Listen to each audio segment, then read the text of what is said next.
નમસ્કાર દરેક વાલીઓને મારે નમસ્કાર. આજે દરેક વિદ્યાર્થીઓને વાલીઓને એક મેસેજ મારા દ્વારા આપવા માંગુ છું. હવે એ મેસેજ થોડો ક્રિટિકલ છે.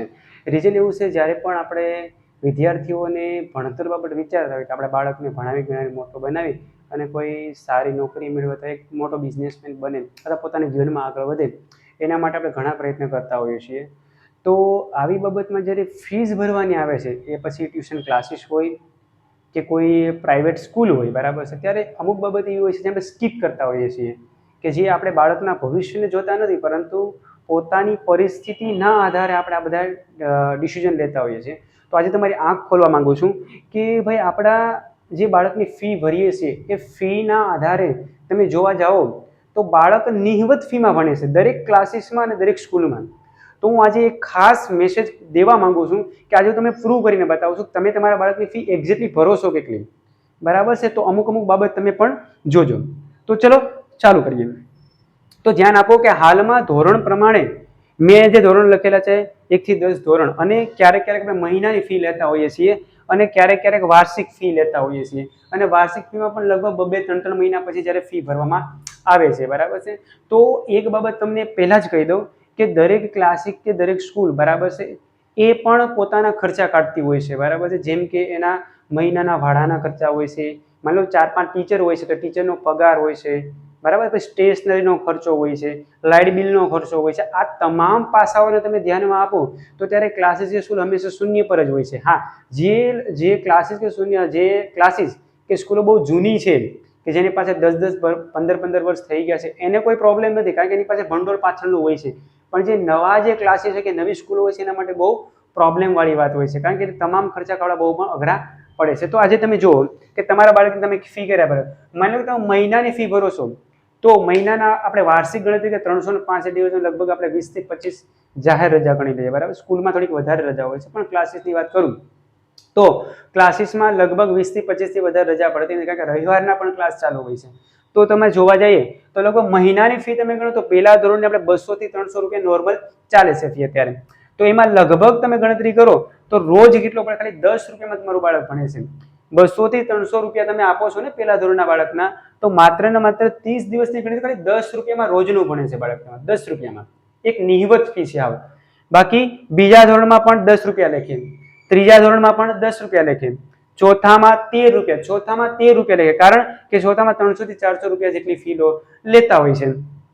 પાંચમા ધોરણમાં 300 થી 400 રૂપિયા, તો પણ 13 રૂપિયા થયા. હવે છઠ્ઠા ધોરણમાં 400 થી 500 રૂપિયા હોય છે, તો તમે એમાં ગણતરી કરશો તો પણ 16 રૂપિયા થયા રોજના 16 રૂપિયા. હવે સાતમા ધોરણમાં 500 થી 600 રૂપિયા મહિનાની ફી લેવામાં આવતી હોય છે, તો કેટલા? 20 રૂપિયા. આઠમામાં 500 થી 600 રૂપિયા ફી લેવામાં આવતી હોય તો કેટલા થયા? 20 રૂપિયા. નવમા ધોરણમાં 600 થી 700 રૂપિયા ફી મહિનાની લેવામાં આવે છે, તો કેટલા છે? 23 રૂપિયા. હવે 10મા ધોરણમાં 700 થી 800 લેવામાં આવે, બરાબર છે, મહિનાની, તો કેટલા થયા? 26 રૂપિયા. તો તમે ખુદ વિચાર કરો તમારું બાળક કેટલામાં ભણે છે? લગભગ 10 થી લઈને 30 રૂપિયાની વચ્ચે રોજનું ભણે છે, આટલા નિહવત ફીમાં, બરાબર છે. હજી હું તમને એ પણ એક્સપોઝ કરીશ કે તમારી કેટલી ઇન્કમ છે એની સામે. હવે જોવા જાઓ વાર્ષિક, તો વાર્ષિક ફી કેટલી હોય છે? તો ભાઈ 2500 થી લઈને 3000 રૂપિયા પહેલા ધોરણની હોય છે, જ્યારે બીજાની 2500 થી 3000. તો બંનેની આપણે જોવા જઈએ તો 9 રૂપિયા થયા.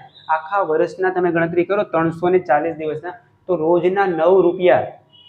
તમારું બાળક માત્ર 9 રૂપિયામાં ભણે છે, બરાબર છે. બીજું, ચોથા અને પાંચમાની તમે ફી જુઓ તો લગભગ 4000 થી 5000 રૂપિયા હોય છે આખા વર્ષની, પ્લસ માઇનસ હોઈ શકે. બીજી વસ્તુ, એ 14 રૂપિયામાં ભણે છે એક દિવસના, 14 રૂપિયા. ખુદ વિચાર કરો, આખા વર્ષમાં 14 રૂપિયા એક દિવસના, બરાબર છે. થોડુંક દિમાગ ખોલો. બીજું, છઠ્ઠું અને સાતમું, એમાં કેટલા છે? માની લો કે પાંચમા ધોરણમાં 400 થી 500 14 રૂપિયા. હવે છઠ્ઠા ધોરણમાં 500 થી 5000 થી 6000, છઠ્ઠા ધોરણની 5000 થી 6000 ફી હોય વાર્ષિક, તો 17 રૂપિયા થયા રોજના. સાતમા ધોરણમાં 5 થી 6000 હોય તો 17 રૂપિયા થયા રોજના. આઠમા ધોરણની ફી 6000 થી 8000 હોય તો કેટલી ફી? 23 રૂપિયા રોજના, બરાબર છે. થોડુંક વિચારો, નવમા ધોરણના 6000 થી 8000 ફી હોય તો 23 રૂપિયા થયા. 23 રૂપિયામાં તમારું બાળક નવમા ધોરણનું ભણાવીએ છીએ, 23 રૂપિયામાં રોજનું. 10મા ધોરણની 12,000 થી 16,000 તમે ફી ગણો તો રોજના 46 રૂપિયા રાઉન્ડ ફિગર ગણો 45 રૂપિયાથી ભણે છે તમારું બાળક, માત્ર 45 રૂપિયામાં. હવે તમને એવું થતું આટલી બધી ફી કેમ લેતા હશે? વરે મહિના દિવસ ફોન કરે છે, 2 મહિના ફોન. અરે ભાઈ ખાલી 40-50 રૂપિયા બાળક ભણે છે, 10 રૂપિયાથી શરૂઆત થાય છે, 9 રૂપિયાથી શરૂઆત થાય છે અને અંતે રોજના 40-45 રૂપિયા. 40-45 રૂપિયા દાડી પણ નથી, 300 રૂપિયા તો દાડી છે ને, 300-400 રૂપિયા મજૂરીના લે છે. આજે લેસ પટ્ટીનું કામ કરે છે સ્ત્રીઓ, લેસ પટ્ટીનું કામ, તો એ પણ 10 રૂપિયાની એક લેસ પટ્ટી બનાવે છે. 3-4 રૂપિયાથી સ્ટાર્ટિંગ થાય લેસ પટ્ટી, 30-35 રૂપિયા લેસ પટ્ટીના આવે. હીરો છે, હીરો બનાવે છે, હીરો પણ 7-8 રૂપિયાનો બને એક હીરો. કેટલા હીરા બનાવો છો ચેક કરજો ક્યારે. મેન્ટલી વિચારો ને, થોડું ઘણું મેન્ટલી વિચારો કે તમે જ્યારે બાળક સાથે ગણતરી કરો છો, બરાબર છે, અને ખાસ આ જે મેસેજ મારા બાળકો જોવે છે, બરાબર, ખાસ માતા પિતાને પ્રશ્ન કરે કે ભાઈ આટલી ઇન્કમ આવે છે, બરાબર છે, એની સામે એટલા તમે ભરો છો. અને વાલી તરીકે જોતા હોય તો થોડો દિમાગ ખોલો, બરાબર છે. હવે એક્સપોઝ કરું છું તમને, તમારા ખર્ચા ક્યાં છે. આ તો બાળકનું મેં સમજાવ્યું, તમારું બાળક 10 રૂપિયાથી લઈ અને 50 રૂપિયામાં રોજનું ભણે છે. હવે રોજની તમારી કેટલી જાવક છે એ પણ જોઈ લો ને એકવાર, તમને પણ ખબર પડે છે ને. ઘણા વાલીઓ એવું કહેતા હોય છે કે ભાઈ અમને તાત્કાલિક ફી ન મળે, તો હવે આ બધા પૈસા ક્યાંથી આવી જાય છે? ઉડીને આવે છે ક્યાંથી? નહીં, એ પણ તમે ભરો જ છો ને ક્યાંક ને ક્યાંક. વાત તમે સાંભળો અન્ય. હવે ફૂડ પેકેટના રોજના જે બબલાને ખાવામાં આવે ને બાળકના, ક્યારેક ગણતરી કરજો. હું રોજની વાત કરું છું, મહિનાની તમે ગણતરી કરજો, 20 થી 30 રૂપિયા વ્યાજ જાય રોજના. મહિનાના કેટલા? 500 થી 600 રૂપિયા ખાલી ફૂડ પેકેટના, ફાસ્ટ ફૂડના. ફાસ્ટ ફૂડ ક્યારેક ક્યારેક ફરવા જતો તો ફાસ્ટ ફૂડ પણ ખાતા હશો ને, બરાબર છે. એ પછી પાણીપુરી હોય કે દાબેલી હોય કે પછી કોન હોય કે XYZ ગમે હોય, 35 થી 60 રૂપિયા છે અત્યારે. ના ભાવતાલ નથી કરતા, બરાબર છે. ફૂડ પેકેટમાં બબલા લઈ આવશે 5 રૂપિયાનું, હોય કાંઈ નહીં, કચરો જ હોય છે, ત્યાં ભાવતાલ નહીં થાય, બરાબર છે. બીજી વસ્તુ, એક વસ્તુ મેં એડ કરી નથી, એ પણ હું કરી દઈશ છેલ્લે, બરાબર છે. મોંઘા કપડા, હા કપડા તો પહેરવા પડે ને, દેખાવ તો કરવો પડે ને બીજાને, કે બાજુવાળા માસીનો છોકરો કેવો લાગે છે, બાજુવાળા બેનનો છોકરો કેવો લાગે છે, ભાઈનો છોકરો કેવો લાગે છે. 500 જોડી લે, આપણે લઈ આવો 500 રૂપિયા જોડી, ત્યાં માર્જિન નહીં થાય, ત્યાં 400-500 રૂપિયા 600 રૂપિયા જોડી લઈ આવશો અને દરેક તહેવારમાં લાવો છો, બરાબર છે, દરેક તહેવારમાં લાવો છો. બીજા બૂટ મોજા ચપ્પલ, એ તમે ગણતરી કરી હતી, બૂટ મોજા ચપ્પલના તમે ગણો, સ્કૂલ જે લોકો સરકારીમાં જાય છે એને મળી જાય છે. છતાં પણ જ્યારે પણ તહેવાર આવે, લગ્ન પ્રસંગ આવે, ત્યારે 400, 500, 600 રૂપિયાની જોડી તો લેવામાં જ આવે, બરાબર છે. 200-300 ચાલુ થાય, એ આપણે ગણતરી કરતા નથી, બરાબર છે. ગણતરી ક્યાં થશે? અહીં 10-20 રૂપિયા ગણતરી થશે. બીજું, મોબાઈલ ફોન, ટીવી અને રિચાર્જ, આ તો લગભગ 90% વાપરે છે બધા. રિચાર્જના 300 થી 400 રૂપિયા છે, ત્યાં ગણતરી નહીં થાય, કારણ કે બાળક ભણે છે ને 50 રૂપિયામાં. આપણે અહીંયા તો ભરી દઈએ છીએ ભાઈ 300-400 રૂપિયા, ત્યાં મોંઘું નથી પડતું, ત્યાં આપણે આપી જ દઈએ છીએ. મોબાઈલ બંધ થઈ જાય, ખબર ને, ભાડું ભરતા તો ભાડું વાત કરી, હાલો ભાઈ નીકળો બહાર, ત્યાં ભરવું પડે ભાડું. મોબાઈલ બંધ થઈ જાય, રિચાર્જ કરો ને તો રિચાર્જ બંધ થઈ જાય, 28 દિવસે રિચાર્જ બંધ થઈ જાય.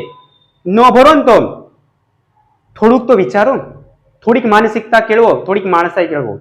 બીજી વસ્તુ, પેટ્રોલ ડીઝલ ગાડી લઈને જાઓ છો ને ગમે ના કામે, ફરવા, ગમે કોકને લેવા, મિત્રોને, બરાબર છે, પરિવાર વાળાને, કેટલું છે?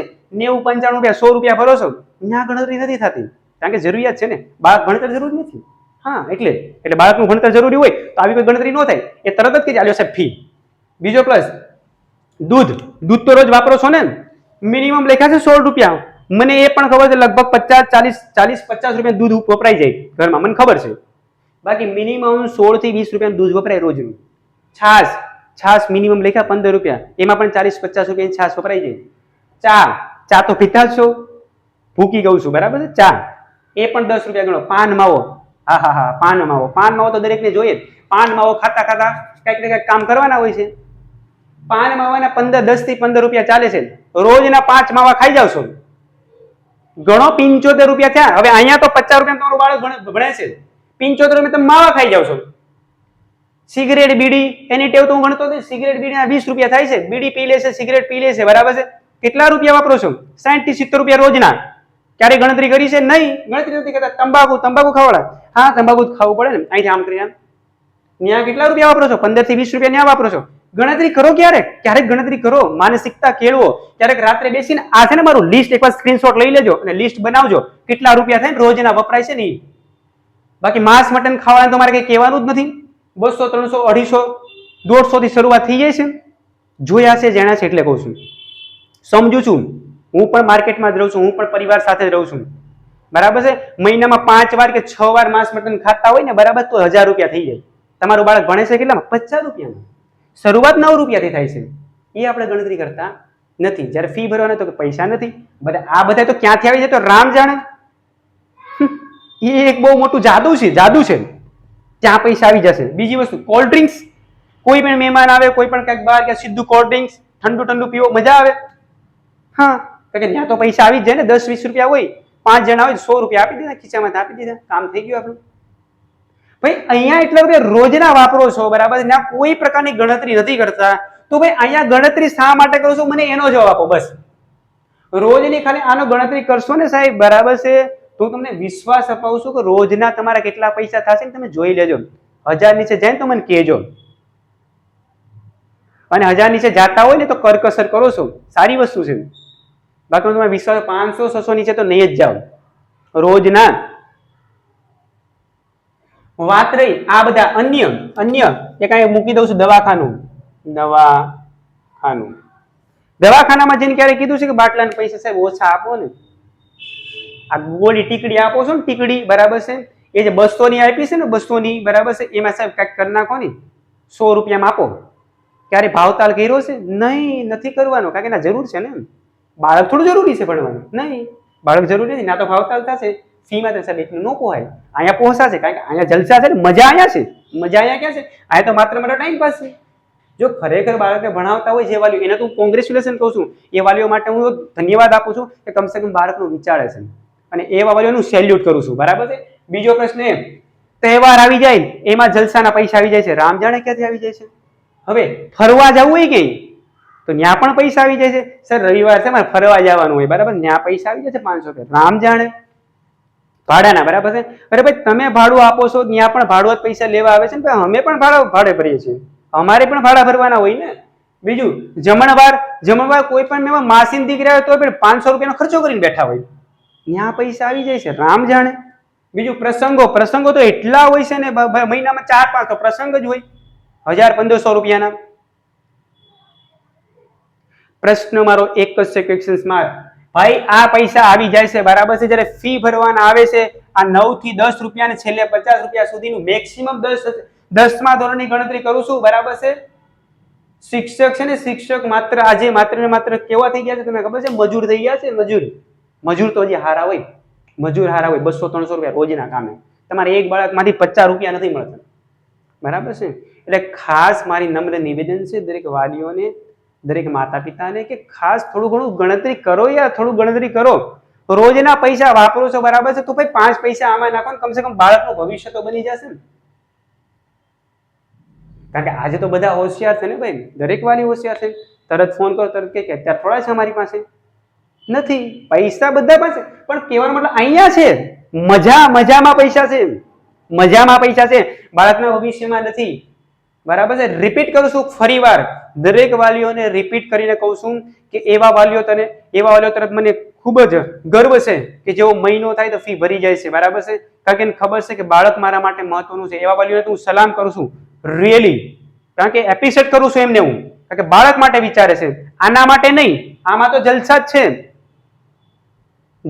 છે, આમાં તો બધા પૈસા વપરાઈ જ જવાના છે. તમે વિદ્યાર્થી જોતા હોય તો આનો હિસાબ માંગો, અને તમે વાલી તરીકે હોય તો હિસાબ કરો, બરાબર છે. ખાસ જુઓ, જાણો અને આગળ વધો, અને ખાસ બાળકનું વિચારો. ધન્યવાદ. જય શ્રી કૃષ્ણ, જય માતાજી.